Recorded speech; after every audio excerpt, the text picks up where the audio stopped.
All right, we are back for Roundtable Dolphins episode number 16. I am joined once again by Billie Melissa and Buddy as we talk all about Dolphins football. We are rapidly approaching the draft, which is coming up here in a couple of weeks. I am sorry if my voice sounds a little off as well. I'm currently fighting a cold or something. I don't know. Hopefully, it's just a cold, but had some sort of throat thing going on the past few days. Anyway, that doesn't matter.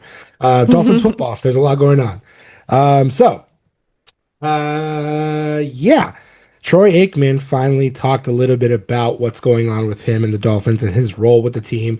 Even though kind of everybody sort of knew what it was something of a consultant type role.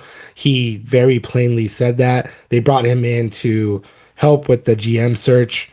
That is exactly what he did, as well as the head coach search. He was, I guess, one of the guys. Not I guess, but he was reportedly one of the people that co-signed on the Dolphins bringing in Sullivan. I'm not so sure about Jeff Hafley, but he was very high up on John Eric Sullivan. And yeah, he spoke very candidly about his role. And basically, he just directly said that the Dolphins brought him in because of his relationships around the league. He had information and access to information that they did not have, leading to him saying that he now has a vested interest in the Dolphins and will continue working with them.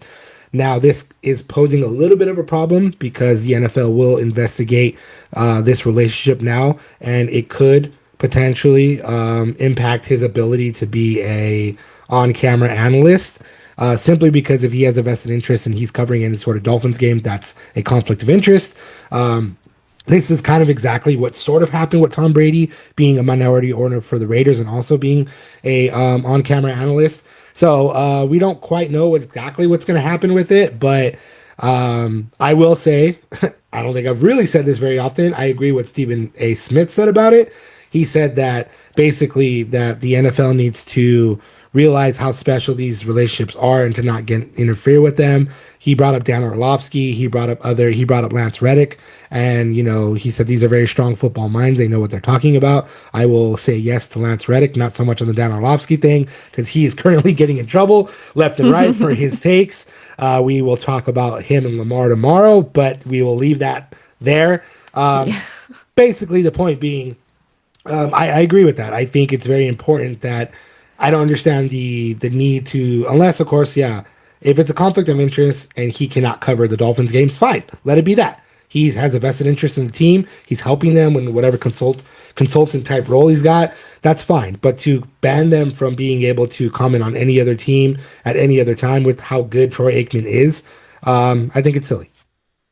Yeah, I mean, there's a growing trend of former players getting involved in interestingly different teams to the ones that they played for. Like you said, these things are always going to come under scrutiny, and I guess they'll just do their investigation and see what happens. But yeah, I don't know. I think it's important that former players stay involved in the decisions, and they are the guys who were putting their bodies on the line every week for however many years of their career, and it means something to them to keep that culture alive. So yeah, I don't know. I get it. I can see from the other side of like, oh, what kind of information are they sharing? What's secret? But I think he's been called a strategic advisor, which doesn't seem offensive or shady in any way, shape, or form. So I'm sure they'll just investigate it and it'll come out the other side and be as the same way that the Tom Brady thing went. No, yeah, I think adding Troy. I mean, just adding a guy like Troy, right? Just from a football sense, clearly like one of the best quarterbacks of all time. No matter how you want to look at it, clearly a Super Bowl champion. And this is a direction that the Dolphins are going in, right? Just being trying to obviously bringing in that new regime and just trying to mix things up and seeing what works and what doesn't, and why not get a guy like Troy. Hopefully, nothing for the Dolphins' sake. Hopefully, nothing really transpires in that form, because I mean he did play a role in adding John Eric Sullivan, and then obviously that transformed into adding Hafley and whatnot. These Hafley and Sullivan are clearly the two guys that are going to build this new foundation for the Dolphins. So adding a guy like Troy, I mean, why not, right? Hopefully it doesn't conflict with anything. Like you guys brought up the Brady thing. I don't even think he does any Raider games. He's on Fox anyway, so they mainly focus on the NFC. So um, that hasn't been a problem there, and it shouldn't be a problem there. And with Troy, obviously he's with ESPN now, so they cover wherever they take him.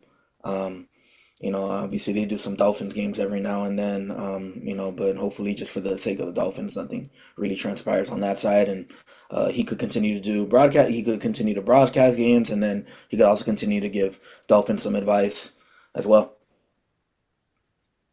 Yeah, like I said, I think it's silly. I think it's silly to have to like try to stop him from doing so, unless of course, yeah, if you can't cover the Dolphins games, okay, cool. So you can't cover the four Dolphins games you may cover a year. Like that's not really an issue. I don't see it that way. But the NFL has rules that they must abide by, and same thing with Tom Brady. They can't get if they can't give him special treatment, which I'm sure they probably would want to. They're not going to do it for Troy Aikman or whatever. I don't know, but I mean, I think it's interesting that he's there, and I think it's even more interesting that he now wants to remain with the Dolphins organization to some degree and continue to guide them in whatever it is he's guiding them to do. Obviously, like we know that he was brought in to help with the GM search, but now I don't know. I don't know what exactly his role is overall. I don't know what he's stepping into. Special advisor role, whatever the hell that may mean. But it's Troy Aikman. Troy Aikman is one of the most legendary quarterbacks in the league, and he's been a broadcaster for many, many years. And so, let him cook, let him do his thing. Sure. Yeah, Yeah. why not? Why Yeah. Why not? not? Yeah. I mean, I think I don't think he's ever had a role like this before, right? In terms of No. like on a team or whatnot. So yeah, I mean, hey, this guy clearly has a lot of experience, a lot of he clearly knows his football. Why not try to get what you can out of him? Let's see what he does, and I mean, I think this could only. I see it more as it helping more the Dolphins and kind of hurting them, right? I know we've seen like in the past, even in other sports, right? These former players come in and sometimes they don't do a really good job, and some of them do, right? So hopefully for the Dolphins' sake that, it's the former that he does a really good job, not the latter from what I just said. Yeah, I Yeah, it's mean, more just like making it official, really, isn't it? Like players do this for teams all the time, or former players do it for teams all the time, and but now this guy's just got a title attached to it. I think that's where things become tricky, isn't it? When it's a broadcasting situation. yeah, yeah. Like I said, I don't think it's doing. It's not like he's not like he's the GM. It's not like they hired him to be that or president of operations. Like he's just coming in there and being an advisor to the brass, and why not? Dan Marino's there all the time. I know he has a role with the Dolphins, and he's there all the time too. Which Mhm. great. That's great that he's there. So keep it there. That's whatever, we'll see what happens with the NFL, how they see it. Obviously, I don't believe that Aikman would step aside from his broadcasting role if the NFL is like, hey, you can't do both. But we'll see. I know maybe he might surprise everybody and be like, you know what? I like what they're doing here, and I'm going to stay here. I don't know. I don't know. He's digging around the East. He's digging through New England, Buffalo, New Yeah. York, getting the scoop for you guys. And no, I Right. don't think it's that. But I can see why, the suspicion is Yeah. peaked and they're like, all right, just another investigation. Then we'll move Yeah. on. Yeah, definitely. Moving right along, we got some opening voluntary workout news. Most of the team, I would say 99% of the team, did show up for the first voluntary workout program, which started, I believe, on Tuesday. Um, the Dolphins can't do much anyway. They're lifting weights and they're doing some drills and they're meeting. It's all a lot of meetings, so it's never really that big of a deal. But one of the only players, in fact, probably the only player that did not show up, is running back Devon Achane. Now, Devon Achane is searching for a new deal. The Dolphins may or may not give him that new deal. John Eric Sullivan did say that they are making it a priority to extend him when or trade talks emerged about Achan following Jalen Waddle. He did say that they would not trade Devon Achan and instead are making it a priority to extend him, which could have been the proverbial nail in the coffin for him going, okay, cool, I'm going to get a new deal. I'm not showing up. Now, that doesn't mean that this is the case. He is still a young player. He's only 3 years in. He still has his fourth year. They could pick up his fifth year option. There's a lot that can go on with Devon Achane right now, but I think it's smarter to extend him now, as we brought up before, simply because he's only getting better. And you're going to save money extending him right now, as opposed to waiting another year and him putting together another Pro Bowl All Pro year, in which case you have to spend even more money to lock him down. That is not to say that he does not deserve a top 10 contract. I think he firmly should get a top 10 contract, but there's a difference between paying him as the top running back as opposed to like the fifth running back or whatever. I don't know what the Dolphins' plans are. I don't know what's going to happen with this situation, but this is the usual case. Again, this is voluntary workouts, and he's a veteran player. Normally, veterans don't have to show up to these things. Obviously, it's a tone-setting thing.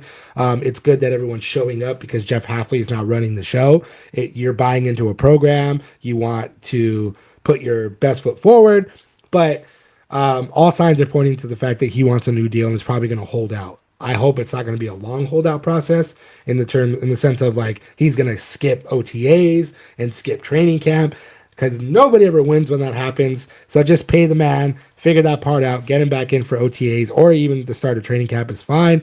But we'll see. We don't know exactly what's happening, but it looks like he may hold out. Yeah, I mean, we've spoken about this on other podcasts about teams that are having regime shifts, and like any other year, you kind of just be like, oh, okay, it's not a big deal. He's their vet. Like, they're coming back to a standard system. But I think, Jeff Hafley was talking and saying that this or that experience was about setting expectations, going over rules, talking about culture, foundation, his expectations. And it's not good for Achane not to be present for that. He needs to be part of it. And I completely understand it on his part. He's just watched a bunch of big name starters walk out the building. He could be feeling a type of way about that. He could be feeling like, I don't really feel like putting my body on the line, even in this small way for you guys, until you show me the respect that I deserve, having just come into the building and, changed so much up. Because contracts for NFL players are like insurance for their bodies. He's going to become an undrafted free agent next season. He wants to get that money sorted. And I think maybe this is just making a statement to them being like, hey, I'll be there, but I want to get this done first. But I can see, on the coaching system side, it's not a good look, and it's going to maybe drive a wedge there. But I think also they were asking about contracts during this press conference, and Hafley was very obviously like, we're not talking about that. So I guess we'll have to see what happens with that. But I think for it's just not a good look. It's not how you want to start your career there. I think just, exactly what you said, pay the man, get it done.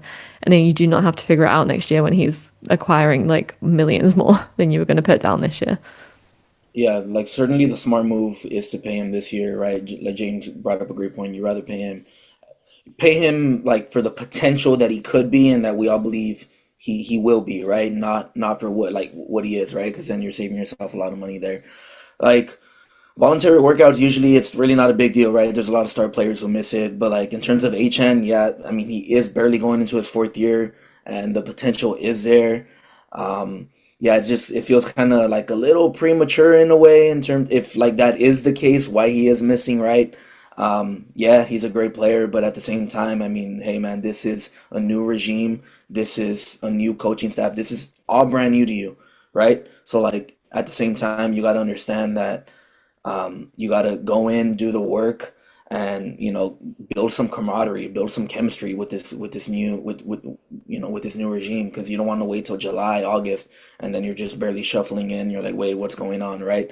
I mean, like the NFL has these programs because they matter, right? I mean, yeah, it's barely April, but it takes time to build these things up. This is where you set the tone, right? Yeah, sure. Like the Dolphins might not be going anywhere, right? But at the same time, I mean, they don't want to be the worst team in the NFL, I believe, right? I mean, unless that's their plan. But hey, who knows with that? But Hafley doesn't seem too worried about it, right? Clearly, I think he's talking to HN on at best a day-to-day basis, or at worst every now and then, right? Just getting a sense of where things are, and I'm sure the same thing's happening with Sullivan and HN, right? Just things seem to be good on that part. Just hearing Hafley talk about the situation and why HN's not there, it is a little worrisome that he's the only player that's not there, right? But at the same time, I feel like there is some communication there, so that's a good sign. In terms of his contract, it's more of a wait and see basis. I see it more happening more so down the line closer to training camp, really. And he's gonna get what he wants, but him not showing up right now, it's kind of like a probably a little sour taste in some people's mouths. There's also potential that it could just be a personal reason, Sure. Yeah. Yeah, I you mean, know. he But again. obviously, it's the worst time for a personal reason to kind of people scrutinizing you, you know. Well, like I said, it's all voluntary anyway. They don't have to Yeah. be there. So, I can, this could just be everyone reading the tea leaves a little too much and reading too much into it. He very well may show up next week. We don't know. Hmm. But I think the bigger issue is Jeff Hafley, or excuse me, John Eric Sullivan opening his mouth about a contract extension. Then you go, okay, cool. Now the leverage is back in his court, so he doesn't have to show up. He can strong arm his way into a new deal. So I think that was the issue there. You don't say that and then not expect a player to show up when he's looking for a new contract, which I mean, he's got, you know, almost 1,000 yards from scrimmage each season. He's got double-digit touchdowns each season.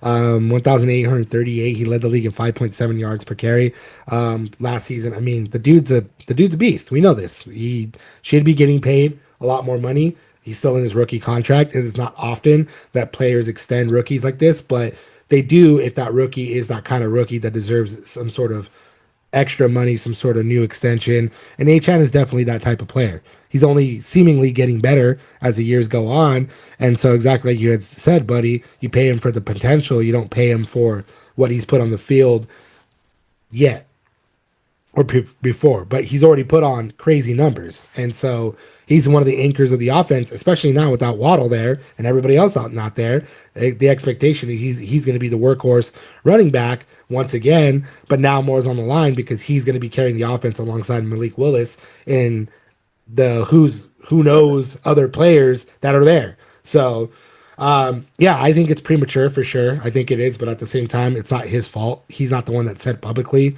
that he wanted an extension. That was all Sullivan. So now you have to pay the price, which is a new contract. So Yeah, he's got the upper hand there. He can hold out. Like now, I think that he knows, and he knows that he's the last guy standing from all these other guys, you know. So, and they know that he knows that they need him, and he knows that he can get paid elsewhere. So you can kind of play it how he wants right now. yeah, I mean they're gonna pay him. They're gonna pay him no Yeah, matter what. 100%. I don't see it being some like mega crazy contract where he's the highest paid running back because again you have to look at the experience there. He missed a good portion of his rookie year and he's got two full seasons. Obviously he did the most with both of those. He's really good. He can catch the ball as well as run the ball. So we know he's going to get paid because he deserves to get paid. It's just we'll see if and when he does get paid. I mean, not if. I mean, he's going to get paid, just when. I just hope for the Dolphins' sake and all the chemistry and all that, it's not going to take him through training camp or he's not going to hold out all the way to the start of week 1 because that's not going to help anybody.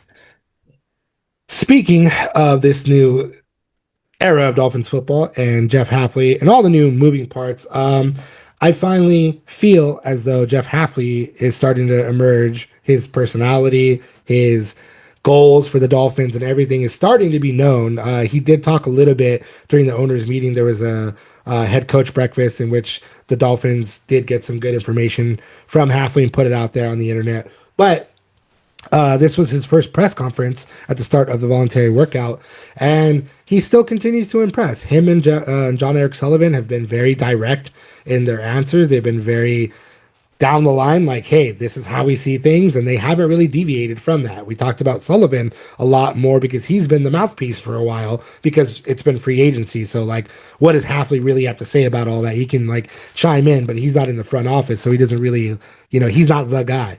Sullivan's been talking all day long about X, Y, and Z, but now we finally get to hear what Jeff Hafley thinks about the team and everything going on. Obviously, much like Malik Willis and what we brought up in him inheriting this who the hell knows roster, it's the same thing for Jeff Hafley. Jeff Hafley doesn't know what it's going to be either. And he was very direct in that. I thought that was a very smart answer from him. I thought it was what normally a lot of coaches don't say. A lot of coaches will talk up the roster as if it's the greatest thing ever. Not that they're not supposed to, but the Dolphins are just, nobody knows what they're going to be in 2026 for obvious reasons. They have a torn down roster. They have many roster holes to fill. They have a cap situation that's not ideal. They have a lot of questions and variables. They have a quarterback that may or may not work out. We don't really know what the Dolphins are going to be in 2026, and neither does Jeff Hafley. And instead of like dancing around that, he admitted that, and I thought this was a really smart answer. He said, I quote, and quote, I can tell you right now what I want the identity of our team to be. I'll tell you when training camp is done who we really are, or else it's just a bunch of coach talk and I'm full of it up here. I'm not just going to throw a bunch of phrases and lingo. That's just not me. I want to find out who this team is. And I want to match that with who we become. So it's real. I'm not saying one thing, we're playing like another thing, end quote. I really love that from Hafley. I think that's smart. It was in relation to like whatever is like three pillars that like, oh, every coach seems to always have. They put it on the wall. That's their message for the season. And he was like, I'm not going to do that. Why? We don't know who we are. And I think that's just a really smart thing for Jeff Hafley to say, because nobody knows who the Dolphins are. Even the Dolphins themselves. They could be a really competitive team. They could shock everyone and go to the playoffs. They could be really bad. We don't know. And I think it's smart not to just jump ahead and be like, oh yeah, we're gonna go out there and compete and we're gonna be playoffs or Super Bowl. Like, come on, be real. Yeah, it's different to other head coaches stepping into systems. It's the head coach and the GM that's changed. It's an entire culture shift. And I like that from him. I like that he seemed interested in having a collective culture build, not just him coming in and saying, hey, this is what I want. He was like, I want to get a feel for who we are. I want to get a feel for who we have. Like, he wants to build this culture with the guys. And I think that that's going to give him a really good like starting place with the players. They're going to want to work for him. They're going to be like, okay, you respect us, you respect our opinion, you respect what we want. We're going to work with you. No, I really like it. And I think, it's underrated how much teams with identities and strong cultures do win. And I think he wants to build that and not just force it upon them. And I think he actually wants to create a genuine, have a long-standing thing, not just like, hey, I'm going to come in, we're going to win next year, which we all know is a very unlikely situation for them to be in. No, I love it. I love that he's taking it seriously. I love that I think he was also talking about Malik Willis in that, said he was just bringing him in, saying, don't change who you are. You've earned the right to be here. You've got this opportunity. And, which is great for what we said in previous episodes about this competition thing. He's kind of putting out the fire a little bit there, being like, hey, I respect you being here. You've earned the right to be here. So I think he's doing all the right things as a brand new head coach, ready to prove himself. And I'm excited to see what he continues to do there.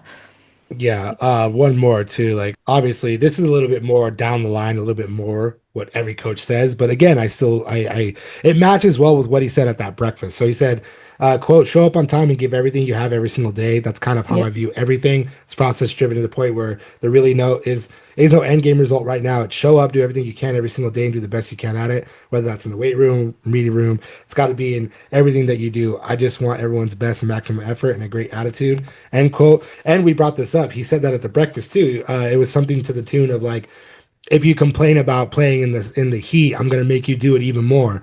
And I think that, again, that's setting the standard for and really being there, because Mike McDaniel never said anything like that.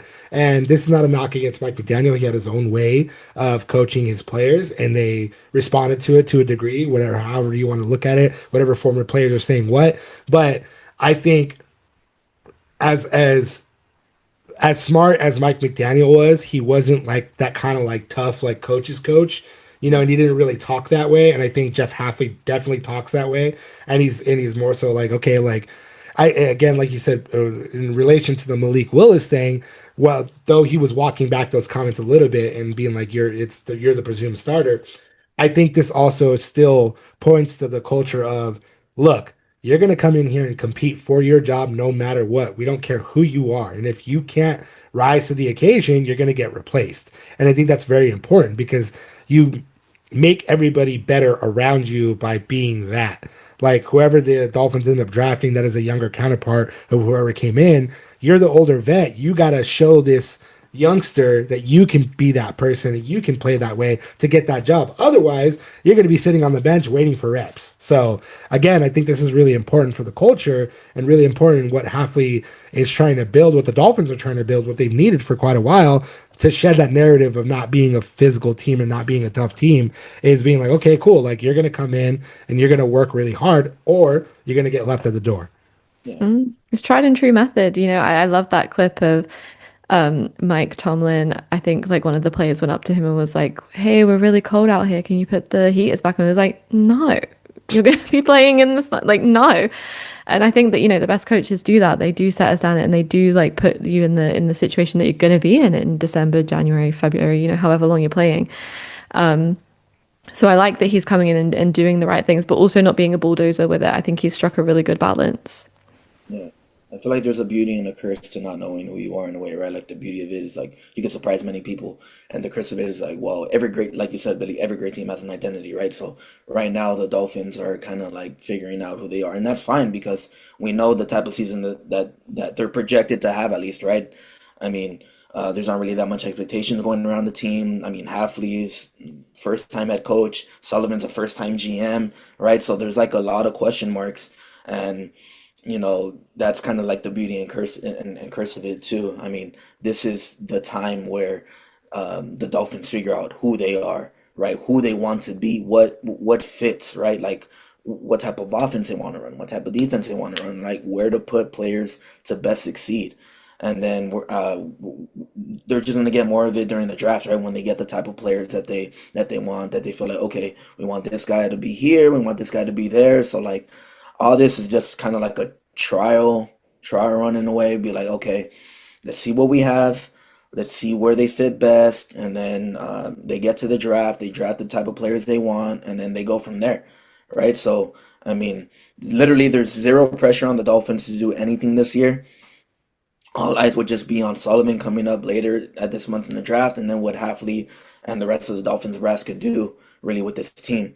I mean, yeah, I mean, really, it's really just like a kind of like a free for all, and then after this year, if obviously we all know the type of money they're gonna have, from then on, then you start to build, the type of team you really want. But first and foremost, I believe it's really great that Hafley is building this right now, and it's clear that he's bringing on some of that from what he learned in Green Bay, both Sullivan and Hafley, right? All about toughness, all about get kind of pushing the other team to the brink, right? Like you know that's the type of culture they're building. And usually Miami, in a way, it's kind of like you view Miami, oh, they're kind of like a laid back, chill team. All those like all those teams with like good weather, they usually get like a bad rap, right? So like I feel Yeah. like he wants to kind of debunk that in the way, which is really good because their division opponents play in the cold, right?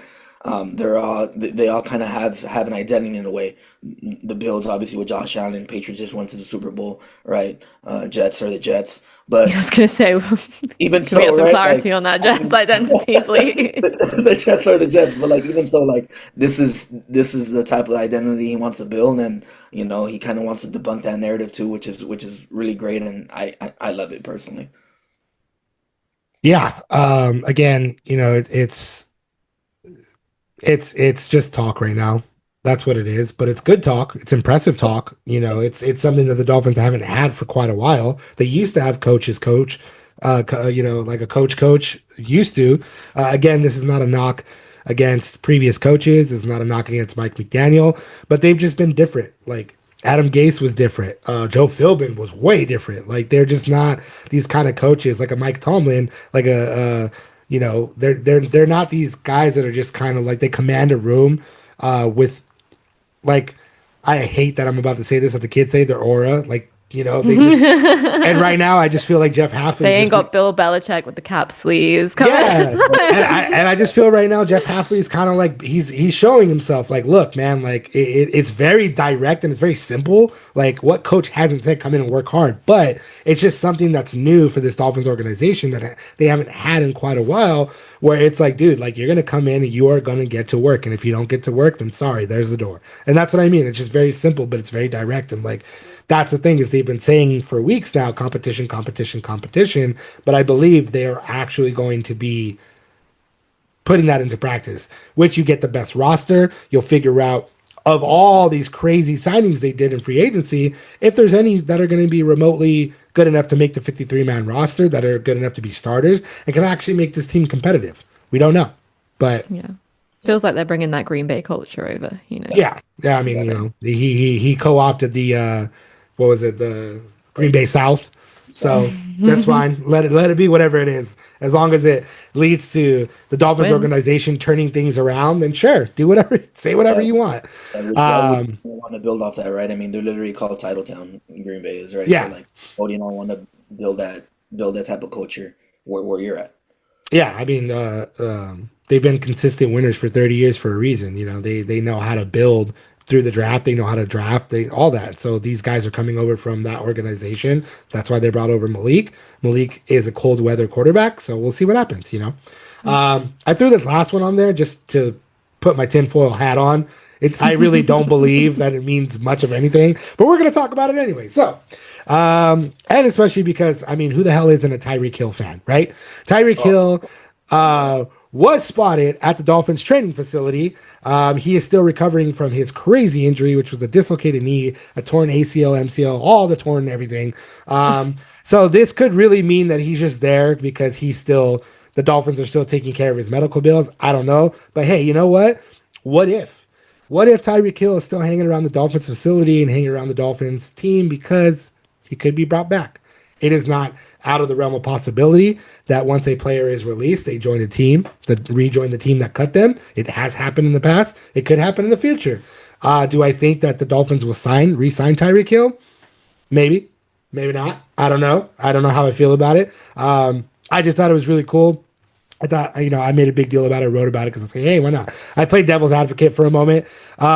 He's 33 years old, but he's still Tyreek Hill. He's still the cheetah. He's still incredible when he's healthy. There is a strong chance he's not going to be ready for week 1. But who's to say week 8-ish, he comes back and he takes a minimum deal to join the Dolphins? And why not? The Dolphins need wide receivers right now. They got Jalen Tolbert. They got Tutu Atwell, who may or may not work out. We don't really know. They're going to go into the draft. Maybe they get USC's Mekhi Lemon at number 11. Maybe they get Jordan Tyson. We don't know. Again, we don't know what the draft board is going to look like when they pick those players. Even regardless of that, they have no proven veteran wide receivers. Jalen Tolbert did have a good 2024 season, but again, they don't have a Tyreek Hill. For all the negative and all the craziness that Tyreek Hill was, he set records for himself with the Dolphins. And why not? Why not, indeed? I mean, it's good to see he's got a good relationship. He wouldn't be going into that building if he felt some type of way about Hafley and Sullivan. So, he seems like there's a good relationship there. And, with that injury, he may not be commanding a contract that he's kind of looking for with another team. So it could open the door if he's willing to bend a little bit. But he's 32, which could go either way. Is he going to be wanting to go to a contender and try even with that injury? Or is he going to just be like, okay, I'll just stay where I'm comfortable? But I personally don't think he's coming back. But yeah. why not? I'm willing to put the tinfoil hat on every now and then. Why not?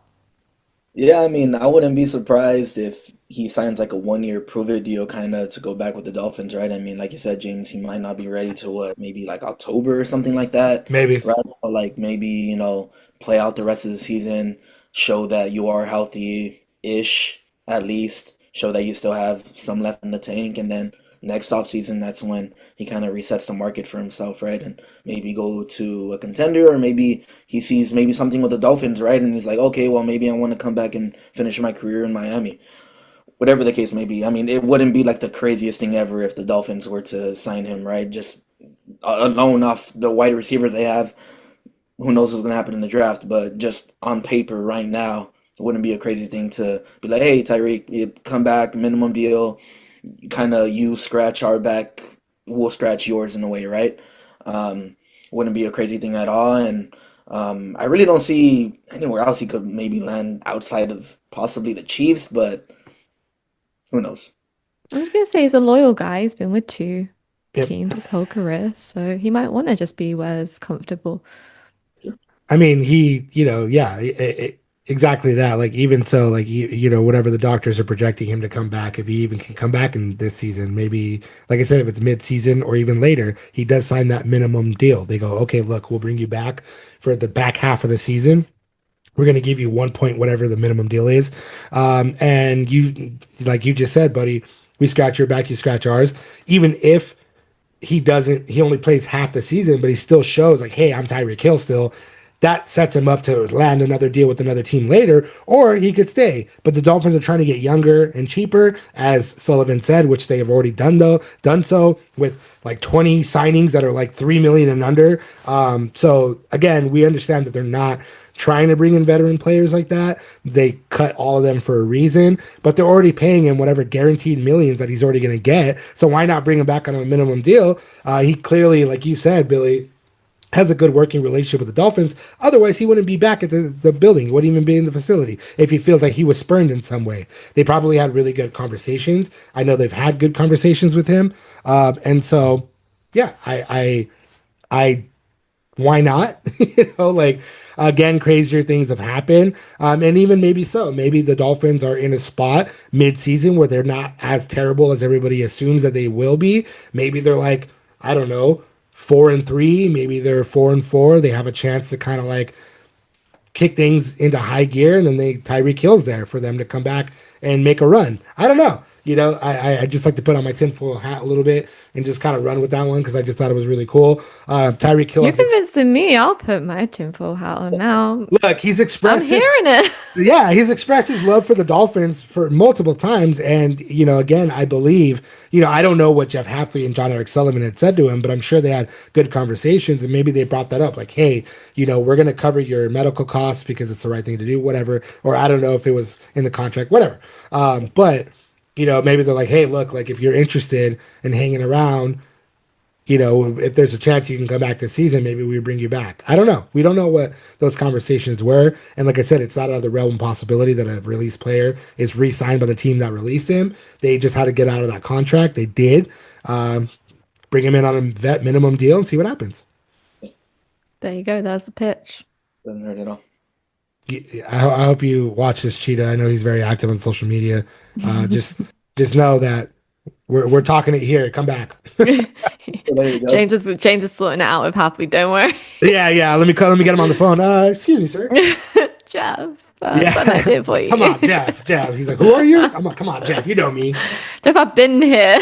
Jeff, I've been here, Jeff. No, yeah. I mean, like, why not? Again, there's so many unknowns. The Dolphins, we still don't know what the hell they're going to do cornerback-wise. Jack Jones and Rasul Douglas have not been re-signed. They haven't been signed by any other team either. I would say Rasul Douglas put himself in a better position than Jack Jones did, but Jack Jones still played pretty decently. I don't know if any of these veteran players are coming back at all. There's a lot of free agent still stuff going on. The Dolphins may look to wait until see how the draft board works in their favor or not in their favor. Again, we don't know. Nobody's going to be able to predict what happens on draft night.